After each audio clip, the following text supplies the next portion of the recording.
아는 기자, 아자 시작합니다. 정치부 송찬욱 기자 나왔습니다.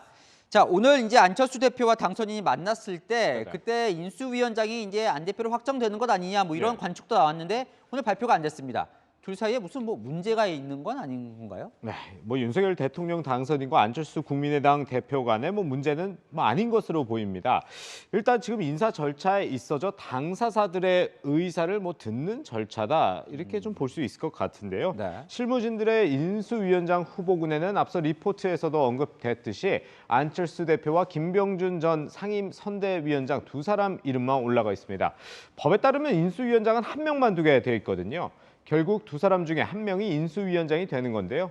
현재로서는 안철수 대표의 인수위원장 발탁 가능성이 조금 더 높긴 합니다. 다만 향후 내각 인사, 그러니까 국무총리 등의 인선까지 고려했을 때 안 대표가 인수위원장을 맡지 않고 총리로 지명될 가능성도 있습니다.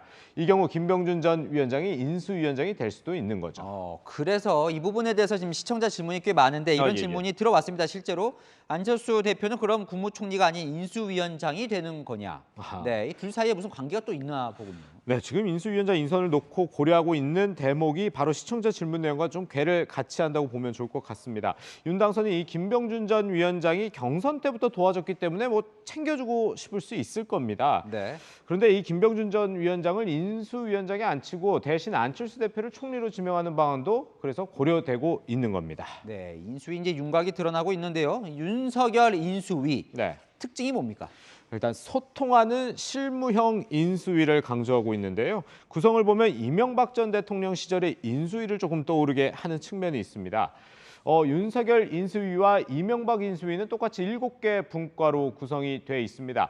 과학기술과 복지에 조금 더 중점을 둔 정도의 차이가 있는데요.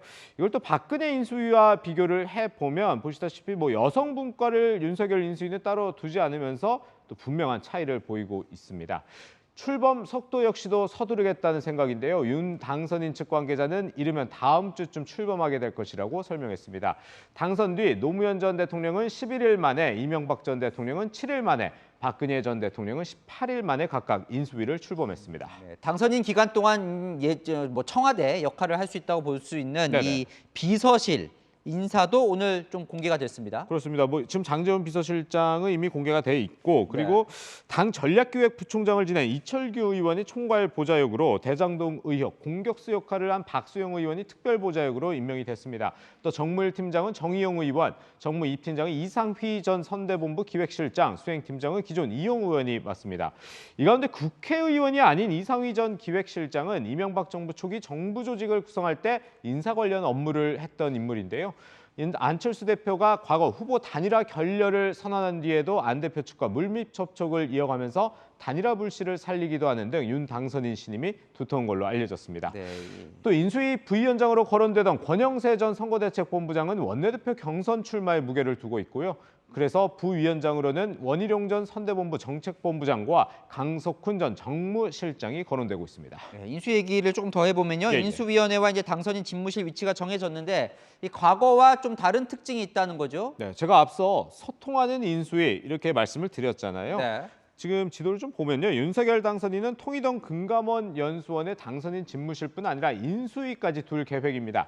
통산적으로는 금감원 연수원의 집무실, 삼청동 금융연수원의 인수위를 도왔는데 당선인과 인수위가 같은 공간에서 긴밀하게 소통하겠다는 뜻을 담은 겁니다. 삼청동 금융연수원에는 기자실과 기타 지원 업무를 하는 인력이 상주하게 될 전망입니다. 그러니까 윤 당선인이 청와대에 들어가지 않겠다는 그 의지와 이제 일맥상통한 것 같은데 예. 그런데 이 정부 청사 안으로 들어가는데 이 경호 문제가 얼마나 걸림돌이 되는 겁니까? 지금? 네, 앞서 리포트에서 봤듯이요. 정부 서울청사의 전자기파 공격 대응 등 이 보안을 좀 강화해야 되는 문제가 있고 네. 또 한 가지가 이 기존의 대통령은 이 청와대 경내에서 이 출퇴근을 했는데 이제는 이 출퇴근 동선이 노출이 되는 거잖아요. 그렇죠. 네.